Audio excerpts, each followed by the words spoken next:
Hello everyone, আসসালামু আলাইকুম। সবাই কেমন আছেন? আশা করি দেশে বিদেশে যে যেখানে আছেন সবাই অনেক ভালো আছেন। তো আমি আজকে মোমো বানাচ্ছি। অনেকদিন পর ব্লগ ভিডিও নিয়ে আসলাম। আসলে দেশের পরিস্থিতি বিভিন্ন কারণে ইচ্ছাই করে না ব্লগ ভিডিও বানাই। তো তারপর জীবন তো থেমে থাকে না, জীবনে গতিতে চলে। আর যারা বন্যায় কবলিত আছেন, পরিস্থিতি আল্লাহ যেন তাদেরকে রহমত করে, তাদেরকে ভালো রাখে সেই দোয়া করি। আল্লাহ পাক সবাইকে ভালো রাখুক। তো মোমো বানাচ্ছি, মোমো সস বানালাম, আর এখানে চিকেন বানিয়েছি, আর এখানে মোমো ডোটা করে নিয়েছি, একদম সফট একটা ডো করেছি। আর এখন মোমোগুলো বানাবো। বেশি করে বানাচ্ছি কারণ ফ্রোজেন করে রেখে দেবো, এই জন্য। তো মোমোগুলো বানিয়ে নিব একটা করে।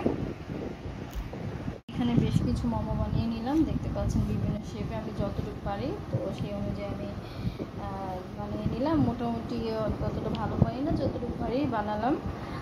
আর আরও কিছু আছে, আমি বাকিগুলো বানিয়ে এগুলো ফ্রোজেন করে নিব। কিছু মোমো আমি সরাসরি পানিতে দিয়েছি, আমার রাইস কুকার স্টিম আছে।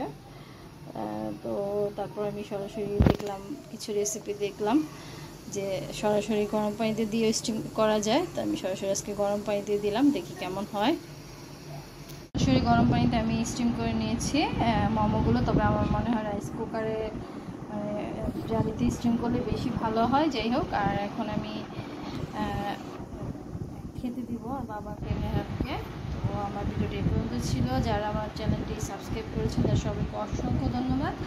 আর যারা আমার চ্যানেলটি এখনও সাবস্ক্রাইব করেনি, প্লিজ আমার চ্যানেলটি সাবস্ক্রাইব করে নেবেন। তো সবাই ভালো থাকবেন, বিদায় নিচ্ছি, আল্লাহ হাফেজ।